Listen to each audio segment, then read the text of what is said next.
Le film Black Widow va enfin sortir le 7 juillet après plus d'1 an d'attente. Le film se situera dans le passé et explorera les origines de Natasha Romanoff, plus connue sous le nom de Black Widow. Notamment sa tentative de démantèlement de la fameuse Red Room où sont formés les Black Widow. L'histoire risque d'être vraiment cool et bourrée d'excellentes scènes d'action. Mais revenons à notre sujet de base, les comics. Ou plutôt, par où commencer les comics Black Widow. Et aujourd'hui, je vais vous présenter et vous conseiller le comics Black Widow Plus de secrets par Mark Waid et Chris Samnee. Pour moi, c'est le comics idéal pour commencer les comics Black Widow pour tout un tas de raisons. Natasha Romanoff, aka Black Widow, est devenue une fugitive recherchée par le Shield. Comment on en est arrivé là, et à qui peut-elle faire confiance?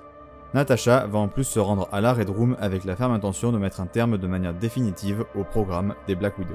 Déjà, vous pouvez noter une certaine ressemblance avec le pitch du film, même si je pense que l'histoire sera quand même sacrément différente. Pour commencer, ce comics est un mélange parfait entre un bon récit et excellente action. Évidemment, on parle de Black Widow, donc l'histoire est une histoire d'espionnage. Et dès les premières cases du récit, on est plongé dans l'action de manière instantanée.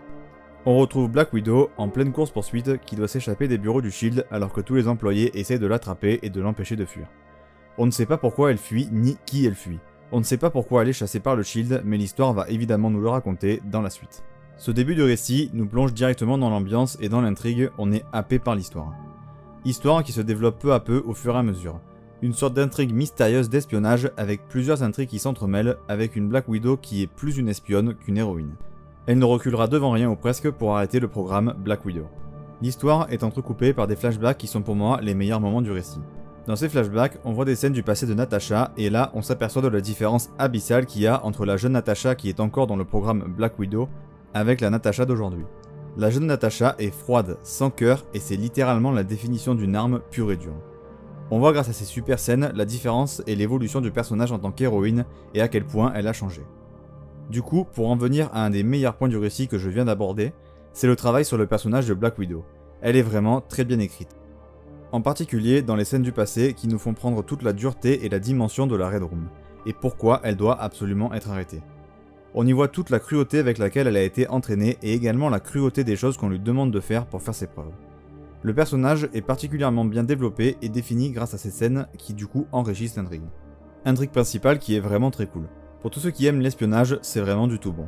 L'histoire est bourrée de moments très cool et de retournements de situation bien amenés avec souvent des cliffhangers excellents. Mais le véritable point fort du récit, c'est son rythme. Le rythme est effréné, je n'ai jamais vu ça.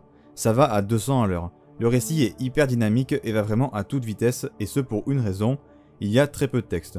Que ce soit des dialogues ou de la narration, donc forcément le récit se lit ultra vite et accentue vraiment ce côté fugitif et action très rapide. C'est vraiment excellent et ça rend le récit assez unique en son genre. Les dialogues ne sont pas pour autant en reste car le peu qu'il y en a, ils sont souvent très percutants et efficaces et développent l'intrigue de la bonne manière, donc un bon point. Côté antagoniste, c'est plutôt bien. Rien de bien fou, mais que ce soit la directrice ou sa fille, elles remplissent parfaitement leur rôle et peuvent se targuer de former un excellent trio avec Black Widow, ou la fille de la directrice qui est moins forte que Natasha veut en permanence prouver sa valeur à sa mère, et de son côté, sa mère, qui est une sacrée pourriture, considère Natasha comme sa propre fille. Bien plus que sa propre fille en l'occurrence. Un trio qui marche franchement bien et qui est bien plaisant à suivre. Au cours de son aventure, Natasha va donc devoir faire face à plusieurs Black Widow qui la suivent, et là aussi, la dynamique est hyper intéressante, du fait qu'elle doit affronter des personnages qu'elle est venue à la base pour sauver.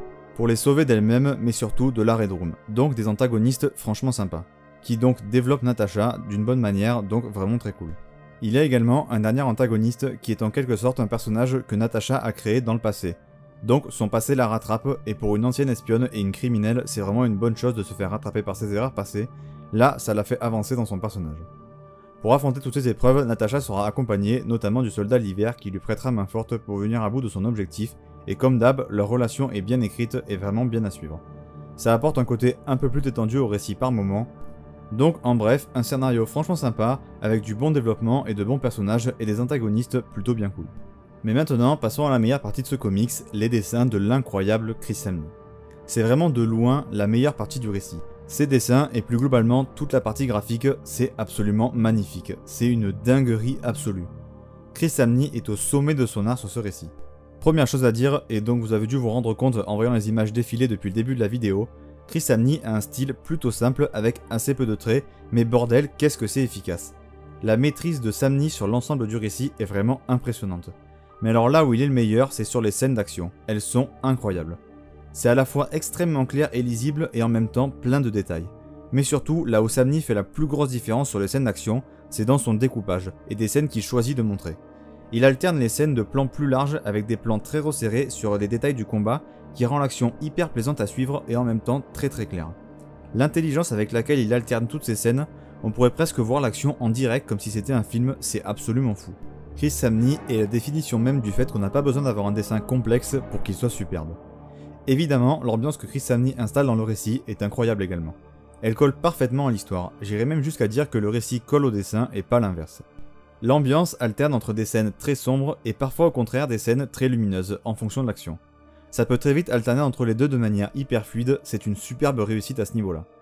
Ça me permet d'aborder les décors qui changent également très souvent. On peut passer d'un décor neigeux à des immeubles en plein centre-ville, à des scènes sur la lune. Oui. Les décors changent de tout au tout avec toujours un Chris Samnee parfait sur chaque décor. Autre chose que fait parfaitement Chris Samnee, c'est mettre parfaitement en scène les pages de silence sans action, où deux personnages vont se regarder avant de combattre par exemple. Ils peuvent s'attarder sur des détails, c'est vraiment hyper cool. Et ça fait vraiment toute la différence une fois l'action commencée. Justement, en parlant d'action dans ce récit, elle est vraiment débridée et plutôt violente. Il y a très régulièrement des scènes de combat très sanglantes. Chris Samnee assure aussi énormément sur son jeu des ombres notamment, mais aussi là où il fait vraiment la différence, c'est sur le découpage des cases et leur mise en place. Vraiment, Chris Samnee est hyper inventif là-dessus aussi, c'est très cool. Voilà, globalement, pourquoi je vous conseille ce comics. Dernière petite chose, petit point sur les éditions, il est dispo à 32€ dans le format Marvel Deluxe, sous le nom Black Widow, plus de secrets. Sur ce, c'est la fin de la vidéo. N'hésitez pas à vous abonner, à liker, vous connaissez la chanson. Allez faire un tour sur mon Instagram où je suis très actif également. Sur ce, c'était Day One et à la prochaine.